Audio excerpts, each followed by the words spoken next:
Bryan, tell us about this. Our last guy. Tell us about this running back prospect, man, has been giving us hard time out here, man. Jeremiyah Love from Notre Dame, Bryan. Yeah, I tell you what. When you look at Jeremiyah Love, I mean, he is a guy that can kind of do a little bit of everything. When you watch him play, he catches the football extremely well. He's one of these guys that's got really, really nice toughness when it comes to running the football. There's explosiveness to his game, and the thing about it is, I was kind of like, there's some games where he splits time, with guys, but when you look at him over, that dude good too. 27. Yeah.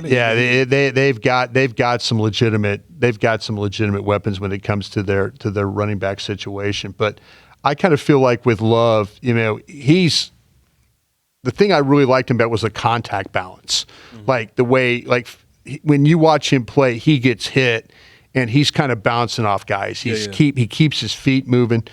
Can easily run through arm tackles. He does a great job of making the first man miss. He can create stuff on carries.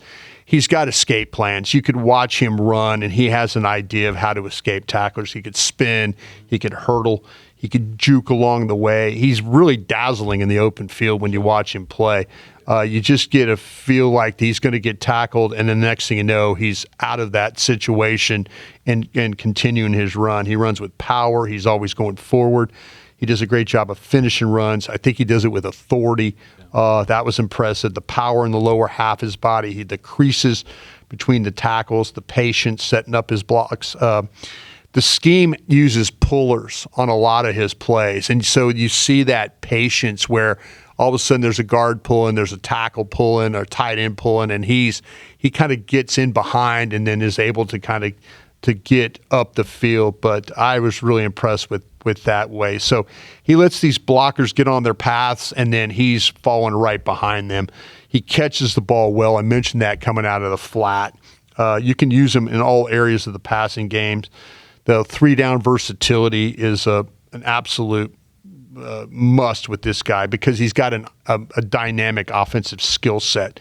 And so you could spread him out wide and turn and throw him the ball. He has this ability to take little plays and to make them really, really big plays. So there's a lot of home run elements to his game. At 6'1", 214 pounds, I mean, he is as sturdy as they come. I watched him against Texas A&M, USC, and against Miami, and he was good in all those games. Bryan, you know how the rule for Derrick Henry was? Yeah. You got to get to him early. Yeah. Because if you don't get to him early, he's going to get through. He builds up ahead of steam. He's gone.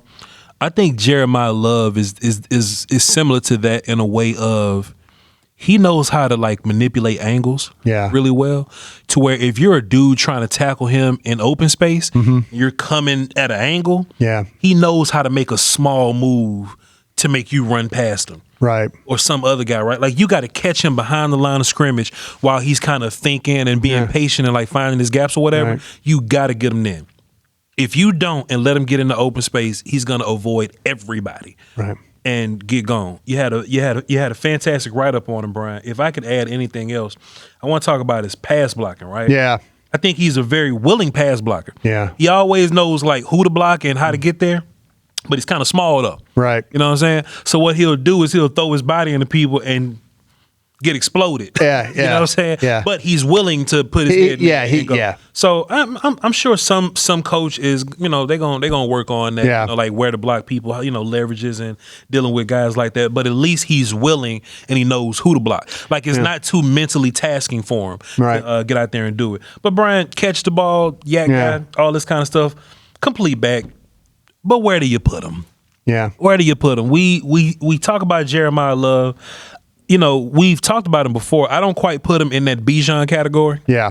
And we saw Bijan last night go crazy. Yeah. You know what I'm saying?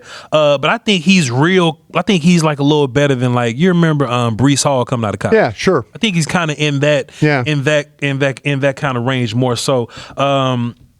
Don't quite know what round to put him in on this grade situation. I think he'll get drafted in the first somewhere. Sure. But I think second maybe, possibly. Yeah. But I got him in the first. Yeah, I put him in the first round as well. I think he's going to be the best back in this draft for sure. And until I see somebody different, I know I looked at a guy the other day from Washington, this Jonah Coleman, And people were like, oh, you got to watch Jonah Coleman. He's a transfer from Arizona and 5'9", 228, and I know we'll get into him another day. People love telling you got to watch this guy. Yeah, you got to watch, and I did, and Jonah Coleman is like a third-round back. I ain't got to him yet. For that exact reason. I haven't got to him. And so no, I just people saying, hey, take a look at Jonah Coleman, and so I did. So I'm looked at a couple of backs, but I think that Love is going to be the first back taken in this thing.